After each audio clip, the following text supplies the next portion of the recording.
Hey guys, just want to drop a real quick market update video and share with you guys some of my thoughts on the stock market right now. A lot of you guys have been quite worried about the stock market recently and asking me, is this just a short-term pullback or are we going to have a much bigger crash? Alright, first of all, what happened to the stock market? S&P 500 went down almost 5% during the week, and I do believe some of the stocks in your portfolio went down much more than that. Well, I'll straight go to the point. The biggest reason behind this pullback is that the investors realize the market right now will have to fight two pretty strong headwinds at the same time in order to keep up the bull run. These two headwinds are the potential acceleration of Fed tapering and the potential damage of the new COVID variant. If you are new to the stock market investing, there's one thing you have to keep in mind is that at the end of the day, there are only two macro factors that will determine the stock market price as a whole: the interest rate and the corporate earnings. So, if you want to know where the stock market will go in both short term and the long term, all we need to know is where these two macro factors will go in the foreseeable future and what has already been priced in. First, let's take a look at the interest rate. Based on the Fed Fund futures, the market is clearly telling us that the Federal Reserve will almost guarantee to raise the interest rate in 2022. With today's price, the S&P 500 is pricing a 30% probability of two rate hikes and a 26% probability of three rate hikes in 2022. Also, if we look at the bond market, the 10-year Treasury yield is basically trading within this range, between 1.4 to 1.7%. There's no significant move to either upside or downside. And that tells us the S&P 500 has already fully priced in the anticipation of 2 to 3 rate hikes next year. So, as long as there is no significant change in the Fed Fund future market that indicates higher probabilities of more than three rate hikes, the interest rate as a macro factor will not move the stock market that much over the short term. Well, then that leads us to the second macro factor, the forward corporate earnings, which I believe is the most dominating factor that is causing troubles in the stock market right now. Yes, a rising interest rate can hurt the equity market really bad, but if the forward corporate earning growth rate can catch up or even beat the interest rate hikes, then it is still an extremely bullish environment for stocks, especially those large caps in the S&P 500 index. That is exactly what we saw over the past 1.5 years. Although the 10-year yield keeps going up and the market was pricing in 2 to 3 rate hikes next year in 2022, S&P 500 still keeps going up with only a few minor pullbacks. Because with such a massive liquidity coming out of the Federal Reserve and economic reopening around the world, the forward corporate earning guidance looks extremely bright, way better than Wall Street estimates.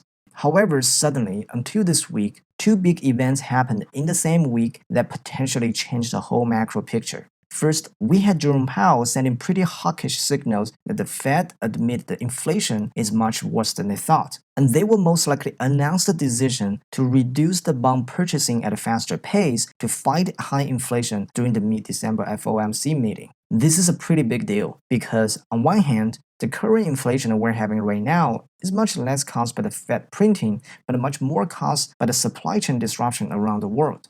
So the Fed tapering or reducing the bond purchasing not only will not solve the supply chain issues, but also will add additional pressure on the demand side, which will indirectly hurt the forward corporate earning growth over the next few quarters or even longer.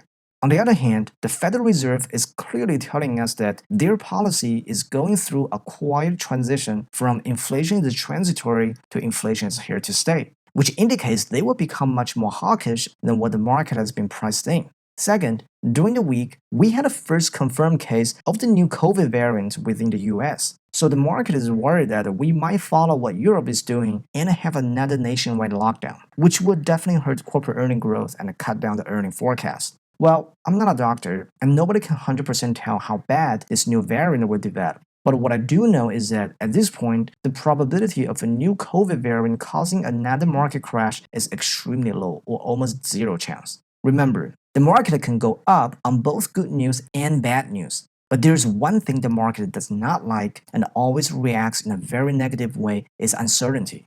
Back in March 2020, COVID was an extremely dangerous uncertainty that the market didn't want to deal with, so it crashed over 50%. But after almost 2 years and dealing with a few variants already, COVID is no longer the uncertainty that the market would worry about with another nasty 50% crash. Although this pandemic could continue acting like a headwind for the economic recovery, I definitely don't believe a new COVID variant will cause another nasty crash.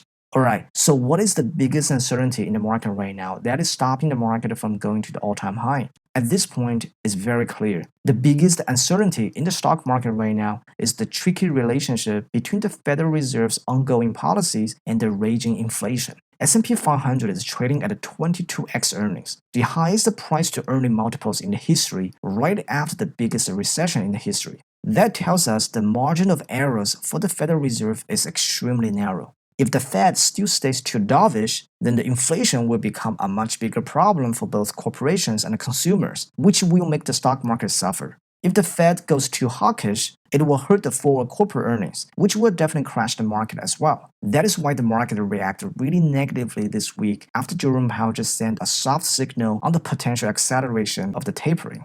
So, for such market environments, my favorite way to navigate the market is to look at the volatility index, or the VIX. Right now, VIX is hovering around 28, which is one standard deviation level from the VIX average. At this level, I'm not worried too much at all. We definitely do not have any major sell signals on the equities yet. But I will be very careful of buying any dips at this moment. I will be more comfortable with buying the dips when VIX shoot up between 2 to 3 standard deviation area, which is between 36 and 44. Other than that, I will just keep my current positions, sit tight, and see how the market is consolidating those two potential headwinds which I mentioned earlier. Well, overall, I still remain bullish. The probability of the market making a new high before year end is still much higher than having another major crash. Anyways, I will keep you guys updated whenever there's any major development going on. Please make sure you subscribe and turn on that notification bell so that you won't miss out any of my future market updates like this to help you. If you're new to this channel, my name is Vic. Thanks so much for watching, guys. I will talk to you guys soon. Bye for now.